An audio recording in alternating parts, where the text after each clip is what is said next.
জান্নাতুল কাফির। আল্লাহ নবী বলেছেন এই দুনিয়াটা ঈমানদারের জন্য জেলখানা, আর যারা ঈমানদার না তাদের জন্য হলো জান্নাত।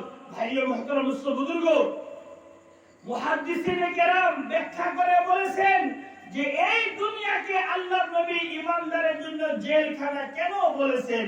আপনি এবং আমি জেলের মাঝে না, আপনি আমি নিজের বাড়িতে আছি, এখানে বর্তমান মসজিদে বসে আছি, তারপরেও আল্লাহর নবী কেন বলেছেন যে এই দুনিয়া ঈমানদারের জন্য জেলখানা। তো ভাইও মুহতারাম বুজুর্গ, মুহাদ্দিসিনে কেরাম ব্যাখ্যা করে বলেছেন যেভাবে একজন মানুষ জেলের মাঝে যাওয়ার পরে তার জেলের যে সময়টা আছে 3 মাস, 1 বছর, 10 বছর, ওই পুরো সময়টা তার জেলের বাউন্ডারির ভিতরে পার করতে হয়, এমন ভাবে আল্লাহর নবী বলেছেন একজন মুসলমান, একজন ঈমানদারে ঈমান কবুল করার পরে, একজন ঈমানদারে ঈমান কবুল করার পরে দুনিয়ার পুরো জিন্দেগিটা তার আল্লাহ এবং আল্লাহর নবীর সংবিধান যে আছে, আল্লাহ এবং আল্লাহর নবীর যে হুকুম আছে, সেই হুকুমের বাউন্ডারির ভিতরে পার করতে হবে।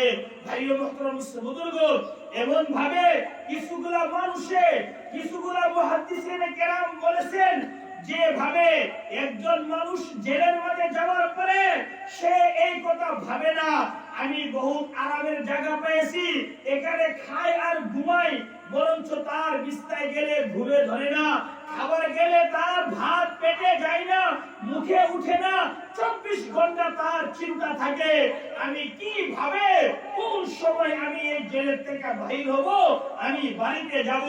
এমন ভাবে আল্লাহর নবী বলেছেন, ও ভাই একটু বন্ধ করে দিয়া, ভাইও মুহতারাম বুজুর্গ, এমন ভাবে আল্লাহর নবী বলেছেন একজন ঈমানদার, একজন মুসলমান ইসলাম কবুল করার পরে, ঈমান কবুল করার পরে তার 24 ঘন্টা চিন্তা করতে হয় আমি কি আমল করলে আমি কিভাবে জান্নাতে যাইতে পারবো, আমি কিভাবে জান্নাতে যাব। তাই ভাইও মুহতারাম বুজুর্গ, দেখেন আল্লাহর আপনি আমি ঈমান কবুল করিয়া দেখেন ভাইও মুহতারাম বুজুর্গ, অল্প বুঝবার লেগে চেষ্টা করবেন। আমরা এই দেশের মাঝে আছি, ভারতের মাঝে, আমরা সবাই স্বীকার করেছি ভারতের নাগরিক হওয়া হিসাবে যে এই দেশের সমস্ত নিয়ম নীতিগুলো আপনি আমার মানতে হবে। কি ভাই হাসে না? প্রত্যেক মানুষ যারা ভারতের মানুষ তারা প্রত্যেকে স্বীকার করেছে দেশের সংবিধান গুলা তার মানতে হবে, যদি না মানে সরকারে বিভিন্ন ধরনের তাকে শাস্তি দিবে না। একজন মানুষ সৌদি আরবে থাকে, আমেরিকায় থাকে, তাদের জন্য কি আমাদের দেশের নিয়ম মানা জরুরি? কি ভাই তাদের জন্য নিয়ম মানা জরুরি না, কিন্তু তারা আমাদের দেশে আসলে আমাদের দেশের নিয়ম মানতে হবে। এমন ভাবে ভাইও মুহতারাম বুজুর্গ, একজন ঈমানদারে ঈমান কবুল করার পরে হে কলিমা পড়িয়া লা ইলাহা ইল্লাল্লাহ মুহাম্মাদুর রাসূলুল্লাহ পড়িয়া হে স্বীকার করেছে আল্লাহর সঙ্গে, আল্লাহ যতদিন আমি দুনিয়ার বুকে থাকবো, যতদিন দুনিয়ার মধ্যে থাকবো, তোমার এক এক হুকুমকে আমি পালন করব, এক এক হুকুমকে আমি মানব। এখন আপনি এবং আমি যে মানতাছি না, আল্লাহ ছাড়বে কি আপনি আমাকে? ছাড়বে না। আল্লাহ আপনি আমাকে ছাড়বে না। এক এক বস্তু আপনি আমার হিসাব দিতে হবে, এক এক মুসিবত আপনি আমার উপরে আসতে থাকবে। ভাইও মুহতারাম বুজুর্গ, সেজন্য আল্লাহর হুকুমের দিকে আকবার বললেকে চেষ্টা করি, আল্লাহর হুকুম নিজের ভিতরে আনি। ভাইও মুহতারাম বুজুর্গ, আজকে সমস্ত মুসিবত আপনি আমার উপরে আল্লাহর হুকুমগুলা না মানার কারণে, আল্লাহর হুকুম না মানার কারণে, আল্লাহর হুকুম ছাড়ার কারণে আজকে দেখেন আল্লাহ কত নিয়ামত আপনি আমাকে দিয়েছে। আজকে চিন্তা করেন ঈমান কবুল করার পরে একজন মানুষের উপরে সবচেয়ে বড় আল্লাহর হুকুম হলো নামাজ পড়া, 5 ওয়াক্ত নামাজ।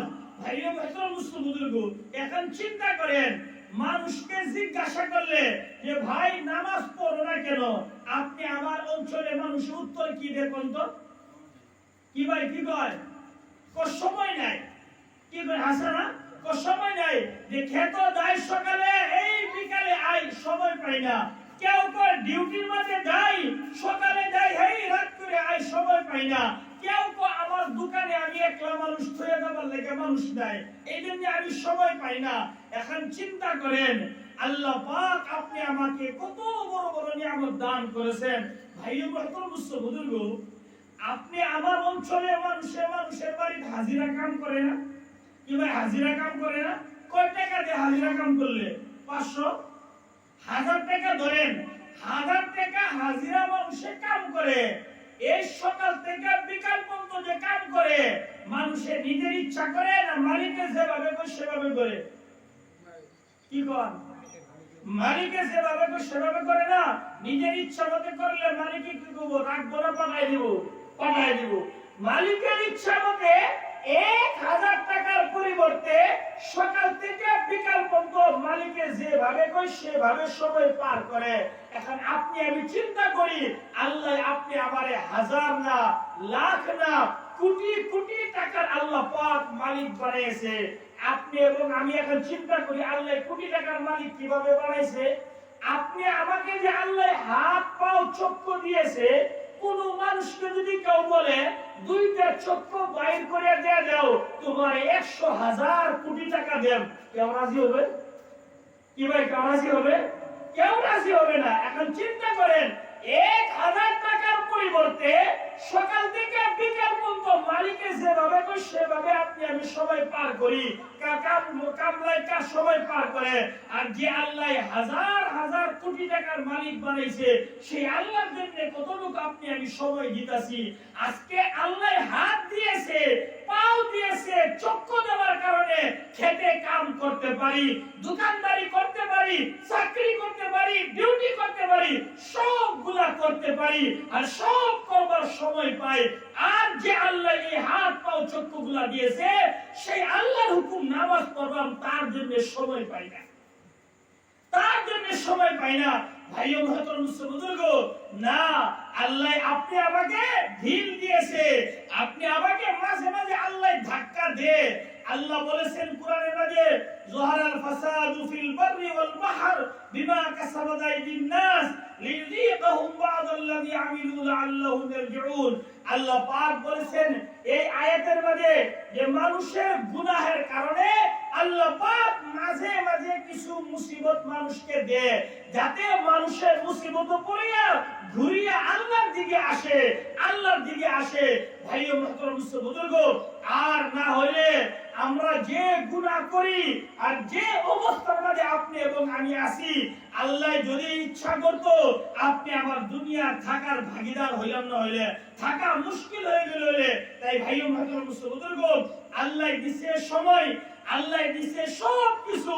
দেখেন একটা হাদিসের মধ্যে আল্লাহ নবী সাল্লাল্লাহু আলাইহি ওয়াসাল্লাম বলেছেন, একটা হাদিসের মধ্যে আল্লাহ নবী সাল্লাল্লাহু আলাইহি ওয়াসাল্লাম বলেছেন লা তাজুলু কদমা ইবনি আদম মিন ইনদি রাব্বিহি। আল্লাহ নবী সাল্লাল্লাহু আলাইহি ওয়াসাল্লাম বলেছেন যে কিয়ামতের দিন মানুষের পাও, কোন মানুষের পাও আল্লাহর সামনে থেকে লড়বে না, কোন মানুষের পাও জায়গা থেকে লড়বে না। মানুষ এক জায়গার মধ্যে খাড়া হয়ে থাকবে আর কত বছর পার হয়ে যাব সীমা নাই। ভাই ও বুজুর্গ, কারণ আল্লাহ কোরআনের মধ্যে বলেছে কিয়ামতের যে একদিন, কিয়ামতের একদিন আপনি এবং আমার দুনিয়ার হিসাবে 50,000 বছর, 50,000 বছর এক লোক করলে যত লম্বা হবে কিয়ামতের একদিন এত লম্বা হবে। তাই আল্লাহ পাক বলেছেন, আল্লাহ নবী সাল্লাল্লাহু আলাইহি ওয়াসাল্লাম বলেছেন ওই কিয়ামতের দিন মানুষের পাও জায়গা থেকে লড়বে না যত সময় পর্যন্ত সে 5টা প্রশ্নের উত্তর না দিতে পারে। 1 নম্বর প্রশ্ন আল্লাহ নবী বললেন, আল্লাহ পাক জিজ্ঞাসা করবে আন উমরিহি ফিমা আফনাহু, আপনি আমার জিন্দেগি খেতে পার করছি, ডিউটি পার করছি, না দোকানে পার করছি, না কেরালায় পার করছি, না আল্লাহর হুকুমের মাঝে পার করেছি। ভাই ও বুজুর্গ, এক এক সেকেন্ডের আল্লাহর কাছে জবাব দিতে হবে। কোন মানুষ বাঁচতে পারবে না, কোন মানুষের পাও জায়গা থেকে লড়বে না, দুই নম্বর প্রশ্ন আল্লাহ নবী বলেছেন আল্লাহর তরফ থেকে মানুষকে করা হবে। দুই নম্বর প্রশ্ন করবে আল্লাহ পাক ওয়ান শাবাবি ফিমা আবলাহু, যে মানুষের পুরা জীবনের মাঝে মানুষের যৌবনকাল সবার কাছে পছন্দনীয়। ভাই ও মহতরম বুজুর্গ, কেউ বুড়া হবার চায় না, সবাই চেংড়া থাকবার লাগা। ভাই এবং ছোট বাচ্চারও মানুষের কাছে অত দাম নাই, কদর নাই। তখন কইবেন কিভাবে কদর নাই? ছোট বাচ্চারা কি সরকারে চাকরি দেয়? কি ভাই চাকরি দেয় না? বুঝা গেল কি কেলিকা দেয় না, তার দ্বারা কাম হইতো না। যুবক যারা, তাদের দাম দুনিয়ার মানুষের কাছেও আছে এবং ভাবে আল্লাহর কাছেও আছে। সেজন্য আল্লাহ পাক পুরা জিন্দেগীর মাঝে যে মানুষের যে যৌবনকাল, সেই যৌবনকালের বিষয়ে আল্লাহ পাক জিজ্ঞাসা করবে। আর যে যুবকে নিজের যৌবনকাল আল্লাহর ইবাদতে পার করবে, আল্লাহর নবী সাল্লাল্লাহু আলাইহি ওয়াসাল্লাম বলেছেন সেই যুবককে আল্লাহ পাক কাল কিয়ামতের দিন আল্লাহর আরশের ছায়ার তলে আল্লাহ পাক জায়গা দান করবে। ভাই ও মুহতারাম বুজুর্গ, কারণ আল্লাহর কাছে যৌবনকালের ইবাদত কেন পছন্দনীয়? আল্লাহ ভাই ও মুহতারাম বুজুর্গ, বুঝবার কথা হলো এটা। দেখেন, একজন মানুষ যদি চোখকে দেখে না, একজন মানুষের দুইটা চোখ, তার কানা অন্ধ, হে চোখকে দেখে না, হে যদি কয় আমি জীবনেও টিভি ফিল্ম দেখি না, মানুষে কি করবো? তারে খুব ভালো মানুষ কি করেন? বুঝতেছেন না কথা? একজন মানুষের চোখ দুইটা কানা অন্ধ, হে দেখবারে জানা, আর হে যদি কয় আমি জীবনেও ফিল্ম দেখি না, মানুষে কি করবো? তারে ভালো মানুষ করবো? কব তো তুই দেখবার চাইলে তো দেখবার পাইতে না, কি ভাই হাসানা? আরেকজন মানুষের দেখবার ফা, তারপরেও যদি না দেখে, তাহলে তারে কব বহুত আল্লাহ ওয়ালা নেক মানুষ। কি কয় হাসানা? হাসানা নাই ভাই? এমন ভাবে একজন পুরা মানুষ এক পাও কবর আর এক পাও উপরে, বইলে উঠবার পারে না, উঠলে বইবার পারে না, এই বেলা মসজিদের কোণা লইতো নাতে করবো কি? হে মসজিদের কোণা লইতো নাতে করবো কি? তার কোনো করার শক্তি নাই।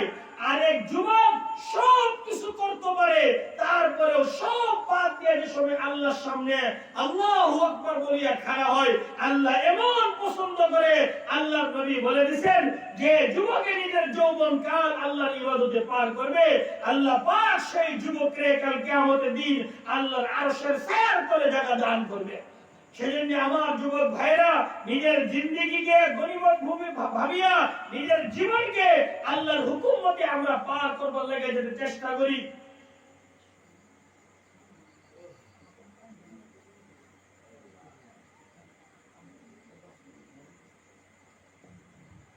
ভাই ও মুহতারাম বুজুর্গ, 2 নম্বর প্রশ্ন, 3 নম্বর প্রশ্ন আল্লাহ পাক জিজ্ঞাসা করবে ওয়ান মালিহি মিন আইনা ইকতাসাবা, মাল আপনি আমি কিভাবে কামাই করেছি, মাল কোন রাস্তায় আপনি আমি কামাই করেছি, ওয়া ফিমা আনফাকাহু, আর আমি কোন জায়গার মধ্যে খরচ করেছি।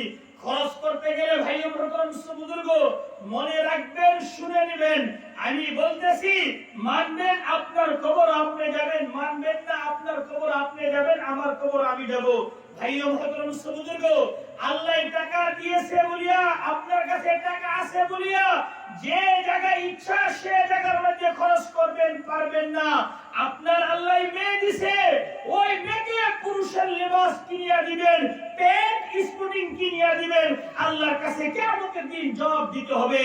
ওই আপনার পরিবার, যে পরিবারকে পর্দা করান না, বেপর্দায় ঘোরাফেরা করে, সালুনের মধ্যে নিমক বেশি হয়ে গেলে, মরিচ বেশি হয়ে গেলে, 14 গোষ্ঠী শুদ্ধ আপনি আমি গাল দেই, পিটনা দেই, আর ওই পরিবার বেপর্দায় ঘোরাফেরা করে, আপনি আমার মুখে এক কথাও ভাইল না। আপনি আমার মেয়ে বেপর্দায় প্যান্ট শার্ট পিন্দিয়া স্পোর্টিং পিন্দিয়া রাস্তাঘাটে ঘোরাফেরা করে, আপনি আমার মুখে এক কথাও ভাইল না, নিজে আপনি আমি কিনে আনিয়ে দেই। কাল কিয়ামতের দিন ওই মেয়ে ওই পরিবার আল্লাহর সামনে হাজির হয়ে যাবে। ওই পরিবারে বলবে, এ আল্লাহ, আমি আমার ওই স্বামীর কারণে আমার মা বাবার মহব্বত ত্যাগ করেছি, ভাই বোনের মহব্বত ত্যাগ করেছি, দাদা দাদির মহব্বত ত্যাগ করেছি, সমস্ত গোষ্ঠীর মহব্বত ত্যাগ করেছি, আমি ওনার জন্য আমার জীবন দিয়ে দিছি, কিন্তু আমার স্বামী, আমি বেপরদায় ঘোরাফেরা করতাম, কোনদিন আমাকে নিষেধ করে নাই। আমি বন্ধন গুটিয়ে গেছি, আমি এইভাবে ঘোরাফেরা করছি, আমি নামাজ পড়ছি না, আমাকে কোনদিন নিষেধ করে নাই। আজকে যদি এই গুনাহের কারণে আমার জাহান্নামে যাইতে হয়, আমি আপনার কাছে ইনসাফ চাই। আমার স্বামীর জিম্মেদারি আছে কিনা আমাকে পর্দার ভিতরে রাখা? ভাইও মাতরম বুজুর্গ, শুধুমাত্র খালি আমাদের মা বোনের দোষ না, আপনি আমার পুরুষেরও বেশি অবস্থা খারাপ। এই কয়েকদিন আগে আপনি আমার অঞ্চলে, আমি জানি যে ইলেকশন গিয়েছে, এই ইলেকশনের মধ্যে আমাদের মা বোনের কি অবস্থা। আমি মুসলমান এত বেশরম হয়ে গেছি যে নিজের পরিবারকে, নিজের মেয়েকে রাস্তাঘাটে বাইর করে দিয়েছি। ভাইও মাতরম বুজুর্গ, মাত্র কয়েকটা টাকার কারণে ক্যান্ডিডেটের লেগে ঘুরলে মাত্র কয়েকটা টাকা দিবে, আর না হলে পাস করলে আমার ঘর দিবে, আমার অরুণ দিবে, অমুক দিবে, তমুক দিবে। এইগুলা পাওয়ার আগে যদি আমি মরে যাই, আপনি আমার দুনিয়াতে যাওয়ার সময় আসে যাই, এইগুলা কে পাবে, কে থাকবে ঘরের মধ্যে? ভাইও মাতরম বুজুর্গ, আমার মা বোনেরা, আজকে দেখেন এই অবস্থার মধ্যে একটা আমাদের মা বোন বহুত দিনদার আছে, আমাদের পুরুষ ভালো না। সত্য ঘটনা বলতেছি, আমাদের কাছে আমাদের মাদ্রাসার মধ্যে মাসলা জিজ্ঞাসা করবার লাগে আসছে, যে কি বাবা আসছে পুতের মাসলা নিয়া, যে কি জিজ্ঞাসা করলাম কিছে, যে ঘটনা হলো এটা, যে উনার ছেলে, উনার পুতের বউয়ে স্বামী পরিবারকে বলছে ক্যান্ডিডেট লাগে তুমি ক্যানভাস করবার লাগিয়া, ভোট কালেকশন করবার লাগিয়া তুমি গাঁয়ে গাঁয়ে যাও। পরিবারে বলছে আমি যাব না, আমি যাব না। স্বামী বারবার বলতেছে যাবার লাগিয়া, পরিবারে বলছে আমি যাব না। এই পরিবারে কি জন্য গেছে না? ওই দুর্ভাগ্য, ওই আল্লাহর নাফরমান ওই স্বামী ওই পরিবারকে তালাক দিয়েছে, তালাক দিয়ে দিয়েছে। এখন আমি চিন্তা করি আমরা মুসলমান কোন জায়গার মধ্যে গেছি? আল্লাহর মুসিবত আমাদের উপরে আসলো কার উপরে? আসলো কার উপরে? ভাইও মাতরম বুজুর্গ, সবগুলো আপনি আমার এই অবস্থা, আমাদের মা বোনকে দিনদার বানাইতে হবে, নিজেও দিনদার বনতে হবে। আমাদের মা বোন যদি দিনদার না হয়, ছেলে মেয়ে কিয়ামত পর্যন্ত দিনদার হবে না। বাসকান্দি হুজুরের মতন ছেলে পাওয়ার হলে বাসকান্দি হুজুরের মতন মা বনতে হবে। আমাদের মা বোনের জন্য রমজানের এক মাসের রোজা রাখা মুশকিল হয়ে যা, তাদের জন্য কঠিন হয়ে যা। আর বাসকান্দি হুজুরকে পাওয়ার জন্য বাসকান্দি হুজুরের মা 12 বছর পর্যন্ত লাগাতার রোজা রাখছেন। ভাইও মাতরম বুজুর্গ, সেজন্য অল্প চিন্তা করি, আমরা আমাদের পরিবেশটা অল্প পরিবর্তন করবার লাগে চেষ্টা করি, নিজের ভিতরেও দিনধারী আনি, নিজেও দিনদার বনবার চেষ্টা করি, নিজের মা বোনকেও দিনদার বানাবার চেষ্টা করি, নিজের ছেলে মেয়েকে দিনদার বানাই। ভাইও মাতরম বুজুর্গ, নিজের বাচ্চাদেরকে, নিজের ছেলে মেয়েদেরকে আলিমে দ্বীন, হাফিজে কুরআন বানাবার চেষ্টা করেন। আল্লাহর নবী হাদিসে বলছেন, ভাইও মাতরম বুজুর্গ অল্প ধৈর্য ধরেন, আমি এখানে শেষ করতেছি। আল্লাহর নবী হাদিসের মধ্যে বলেছেন, কোন একজন বাচ্চা যদি মাদ্রাসায় গিয়া, কোন একজন ছেলে সন্তান যদি মাদ্রাসায় গিয়া কুরআন শরীফ মুখস্থ না দেখতে দেখতে পড়া আরম্ভ করে, আল্লাহর নবী বলেছেন দেখতে দেখতে কুরআন শরীফ যদি পড়ে, আল্লাহর নবী বলেছেন ওই বাচ্চাই মাদ্রাসায় গিয়া কুরআন পড়ার কারণে আল্লাহ পাক ওই ছেলের, ওই ছাত্রের মা বাবার সমস্ত গুনাহগুলো maaf করে দেন। সুবহানাল্লাহ। আল্লাহর নবী বলেছেন কিয়ামতের দিন যে একজন হাফিজ সাহেব, ওই হাফিজ সাহেবকে ডাকবে আল্লাহ পাক, আর ওই হাফিজ সাহেবের মা বাবাকে ডাকবে, ডাকিয়া বলবে হাফিজ সাহেবকে তুমি কুরআন তিলাওয়াত করো। ওই হাফিজ সাহেব কুরআন তিলাওয়াত করবে, আর আল্লাহ পাক মা বাবার মর্তবা সম্মান বাড়াইতে থাকবে।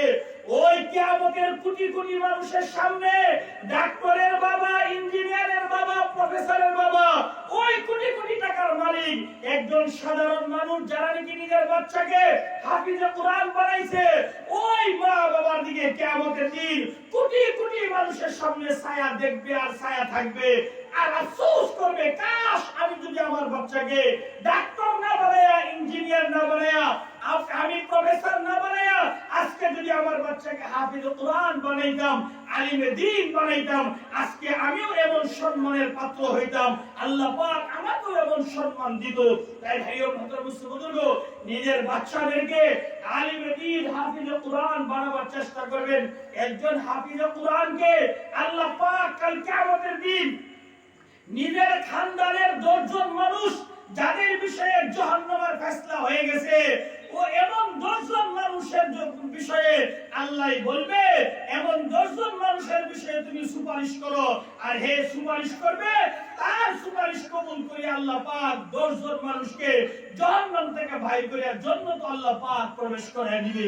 তাই ভাই ও বুজুর্গ, নিজের ছেলেমেয়েদেরকে দ্বীন শিক্ষা দেওয়ার, দ্বীনদার বানাবার ফিকির করি। এবং দেখেন, আপনি আমি মারা যাব, আজকে আসি কালকে কে থাকবো কে নাই কোনো গ্যারান্টি নাই। সেজন্য আপনি এবং ভাই ও বুজুর্গ, ও ভাই এই যে কথা শেষ করতেছি, দেখেন এখন কই আজকে আইনে যদি আমি একবার সুবহানাল্লাহ কবর চাই, কবর পাইতাম না? কি ভাই পাইবেন না? 100 বার কবর ইচ্ছা করলে পারবাম। যদি কই हम 10 রাকাত নামাজ পড়াম, পারতাম না? পারবাম। কিন্তু মারা যাওয়ার পরে একবার সুবহানাল্লাহ কবর পাইয়াম, কি ভাই ভাইয়াম পাইতাম না। সমস্ত আমলের রাস্তা বন্ধ হয়ে যাব। এখন আপনি আমি কই, আমরা প্রত্যেকেই চাই কিনা যে আমি জীবনে দুনিয়া বাঁচিয়া থাকা অবস্থায় এমন কিছু আমল করিয়া হয়ে যায়, যে আমল করার পরে, আমল কইরা গেলে মরার পরেও সেই আমলের সবগুলো যাতে আমরা পাইতে থাকি। আমরা চাই কিনা ভাই? প্রত্যেক মানুষের চাওয়ার দরকার আর করারও দরকার। আর এই আমলগুলা যেগুলা আপনি আমি আমল করলে মরার পরেও সব পাইতে থাকবো, তাই কয়েকটা আমল আছে। কারণ বর্তমান পরিবেশের মধ্যে ছেলে মেয়ে যে আপনি আমার নামে বা মা বাবার নামে দান খায়রাত করবো, ওটা বাহিরা লিস্ট ধরে দিন। কেলিগা ভাই বুজুর্গ, আমি নিজে আমার মা বাবার নামে দান খায়রাত করি না, আমার ছেলে মেয়ে করবো করতে, আমার ছেলে মেয়ে করবো করতে। এক ফুটে বলে বাবারে বাড়িতে মাইরিয়া বাড়ির সামনে সাইরারি ভক্তরি সেটা নেটে হেসাইরা এন্টরি নেওয়ার পরে বাহে কয় কি হু বাবারে ফুটে রে বাবি তুই হে কো বাবারে আর নিস্তা ফুটে কয় কিয়া কয় কি আমিও আমার বাবারে এন্টরি আনছিলাম, যদি আমারে আগে নেস তোরে এন্টরি নিব, তোরে এন্টরি নিব, যে যেরকম করে এরকম পাইবো। সেজন্য ভাই ও মুসলিম বুজুর্গ, নিজে প্রত্যেকে এমন কিছু আমল করিয়া ফেলে দেওয়া দরকার, যে আমি মারা যাওয়ার পরে ওই আমলের সব আমরা যাতে মরার পরেও পাইতে থাকি। তার মাঝে যে মসজিদের যে আন্ডারে আজকের এই জলসা আপনি আমি বসছি, ভাই ও মুসলিম বুজুর্গ, আপনি একটা খুঁড়া এমন ভাবে যে সবাই ডাকবো, কিছু দান খায়রাত নিজে করবেন।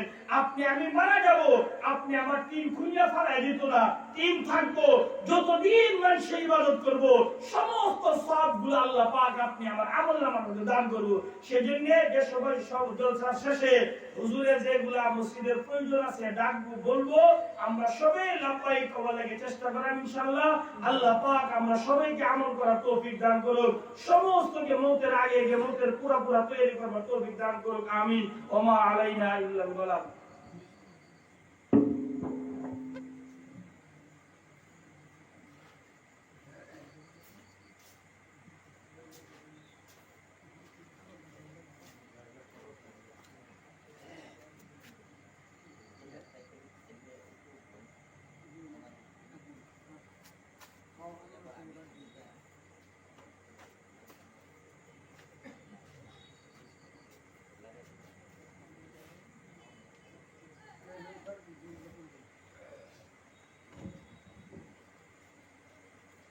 আলহামদুলিল্লাহ, জাযাকাল্লাহু খাইরা ফিদ দুনিয়া ওয়াল আখিরা। আমাদের বড় ভাই মুফতি ইয়াকুব সাহেব বহুত মূল্যবান কথা রাখছে।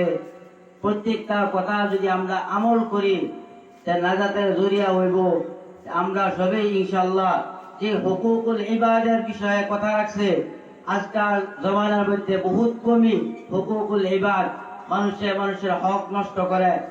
আমরা এই 90 যে কথাটি শুনছি, ইনশাআল্লাহ সবই আমল করতাম না? ইনশাআল্লাহ আমরা সবই আমল করার চেষ্টা করাম।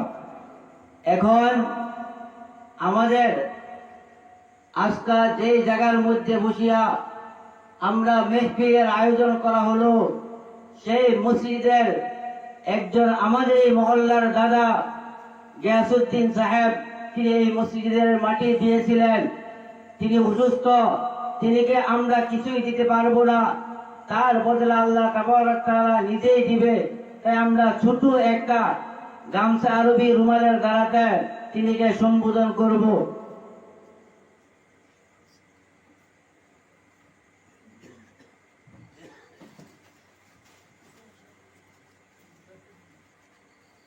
আমাদের মসজিদের প্রেসিডেন্ট মোহাম্মদ ইউসুফ আলী জেলা, তিনিকে গামছা দিয়ে আমন্ত্রিত করবেন।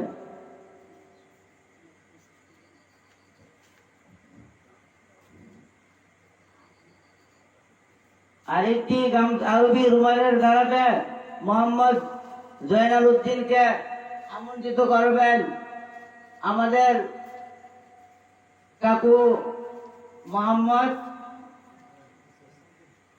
ইসলাম উদ্দিন সাহেব। আমরা ওর বসায় পেছে পেহাপুরি। আমরা এখন আমাদের সম্মুখে বিশিষ্ট অতিথি হযরত মৌলানা হবিবুর রহমান সাহেব অল্প সময় পরে কথা রাখবো। তার মধ্যে আওয়ার আগ পর্যন্ত খালি আমি 2-5 মিনিট কথা রাখব। আমার ভাইয়েরা, আল্লাহ তাবারক তাআলা মানুষের শরীর দিতে, মানুষের শরীর এবং মালিক, মানুষের শরীর দেওয়ার পর শরীরের মধ্যে কিছুগুলা হুকুম রাখছে, আর সম্পদ দিতে সম্পদের মধ্যেও কিছু হুকুম রাখছে। আল্লাহ তাবারক তাআলা এই সম্পদ, আমার ভাই বড় ভাই কয়ে থেকে গেছে না যে ওয়াম মালিহি মিন আইনা ইকতাসাবু ওয়া ফীমা আনফাকা, যে তুমি মাল কিরকম ভাবে কোন থেকে কামাই করছো আর কই খরচ করছো, প্রত্যেকটা বস্তুর হিসাব দেওয়া লাগবে। আল্লাহ তাবারক তাআলা কোরআনের মধ্যে বলেন সুম্মা লাতুসআলুন্না ইয়াওমা ইযিন আনিন নাঈম, যে প্রত্যেক মানুষের যত নিয়ামত দিছে সমস্ত নিয়ামতের বিষয়ে কাল কিয়ামতের দিন জিগাইব। আমার সম্পদ, প্রত্যেক সম্পদ, যেইগুলো সম্পদ আমরা আল্লাহ দিছে, কোন কোন রাস্তা খরচ করতেছি সব জিগাইতো না? নিশ্চয় জিগাইব। আর এই যে জান্নাত, জান্নাত আমাদের থেকে বহুত দূরে। এই জান্নাত কামাই করবার লেগা বহুত কষ্ট করা দরকার আছে, আছে না ভাই? নিশ্চয় আছে। বয়ান তো হুজুররা করবো, মাত্র 2 মিনিট সময় আমি লইতেছি। আল্লাহ তাবারক তাআলা আমাদের সামনে বহুত গুলা আমল রাখছে। প্রত্যেক সময়ের মধ্যে, প্রত্যেক জায়গার মধ্যে, যে যে জায়গার মধ্যে থাকে সমস্ত বস্তুর উপরে বান্দার উপরে হক থাকে। আল্লাহ তাবারক তাআলা এই যে আমরা সামনে যে মসজিদ, বহুত জরুরত, যে মসজিদ বানানি, যে সদকা বহুত বড় একটা বস্তু, দান খায়রাত করা বহুত বড় একটা বস্তু। আমি যে একটা হাদিস কইলাম, এই হাদিসটা কইলে শেষ করে দেন। হুজুর আমরা আয় বসে যে মানুষ যে সময় সদকা করে, পাকিজা সদকা যদি হয় সেটা আল্লাহ কবুল করে। কবুল করার পরে যা আল্লাহ তাবারক তাআলা সেই সদকারে আল্লাহ তাবারক তাআলা ডান হাত দিয়া লয়, লওয়ার পরে যা আল্লাহ তাবারক তাআলা আখাযাহুর রহমান বিয়ামিনি ফাতারবু ফি কাফির রহমান। আল্লাহ তাবারক তাআলা একটা সদকা যদি খেজুরের দানাও যদি আমরা আল্লাহর রাস্তায় দান করি, এই সদকা আল্লাহ তাবারক তাআলা ডান হাত দিয়া লয়, লওয়ার পরে যে এই সদকাটা পালতে থাকে, পালতে পালতে অতটুক বড় করে হাত্তা তাকুনা আযমা মিনাল জাবাল। এই আমি যদি একটা খেজুর পরিমাণও যদি দানা সদকা করি, সেই সদকা আল্লাহ তাবারক তাআলা পালতে পালতে পাহাড়ের মতো বড় করে। যেরকম ভাবে আল্লাহ নবী সাল্লাল্লাহু আলাইহি সাল্লাম এই হাদিসের মধ্যে কইছে, যেরকম ভাবে একটা গাভী এই সময় বাচ্চা দেয়, বাচ্চা দেওয়ার পরে যায়, যেরকম ভাবে তোমরা যত্ন করে করে লালন পালন করো, বড় করো, এরকম ভাবে তোমরা সদকা আল্লাহ তাবারক তাআলা বড় করে। আমরা সব সময় আল্লাহ তাবারক তাআলার জান্নাতের দিকে আশা রাখবো, যেরকম ভাবে সাহাবারা আশা রাখতো। একটা ঘটনা, এই ঘটনা কয়ে শেষ করে দেন। হুজুর আয়া বলছে, হুজুর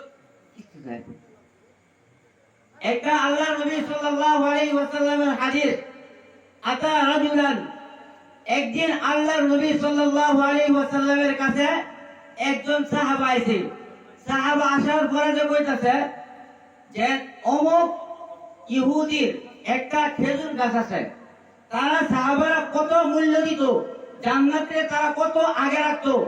পৃথিবীর মধ্যে এই সদকার বদলা আল্লাহ তাবারক তাআলা জান্নাত পাইবার লাগা এই সদকা করা বহুত বড় একটা বস্তু। এই হাদিসের মধ্যে আছে আল্লাহ নবী সাল্লাল্লাহু আলাইহি সাল্লামের কাছে একজন সাহাবা আছে, সাহাবারা কইতাছে যে অমুক ব্যক্তির একটা খেজুর গাছ আছে, এই খেজুর গাছের কারণে আমি আমার বাউন্ডারিটা দিতে পারি না, আতিহি ইয়াহা, আমি এই খেজুর গাছের কারণে আমি আমার বাউন্ডারিটা দিতে পারি না। আমি কই যে এই খেজুর গাছটা আমার দেয়ালতো। হে ব্যক্তি আছেন ইহুদি, কি আছেন ভাই? ইহুদি থাকার কারণে আবা ইনকার করে দিছে। হে ইহুদি কইতাছে যে আমি এই খেজুর গাছ অমুক সাহাবারা দিতাম না। এই কথা হযরতে আবু দাহদা রাদিয়াল্লাহু তাআলা আনহু শুনছে। ওনার পরে কইতাছে বিয়ানি নাখলাতাকা বিহাইতি, যে তোমার এই একটা খেজুর গাছটা আমার থেকে বেচাও, আমার এক খেজুর গাছের বদলা, এক খেজুর বাগানের বদলা। ও একটা খেজুর গাছ কিনতেছে একটা খেজুরের বাগানের বদলা। এরকম ভাবে তার মুআমালা হইলো। ওর পরে আল্লাহর নবী সাল্লাল্লাহু আলাইহি সাল্লামের কাছে গেছে, এর কইতাছে ইন্নী কাতিবতাতুন নাখলাতা বিহাইতি, যে আমি আমার এক খেজুর গাছ কিনছি, আমার এক খেজুর গাছের খেজুরের বাগানের বদলা।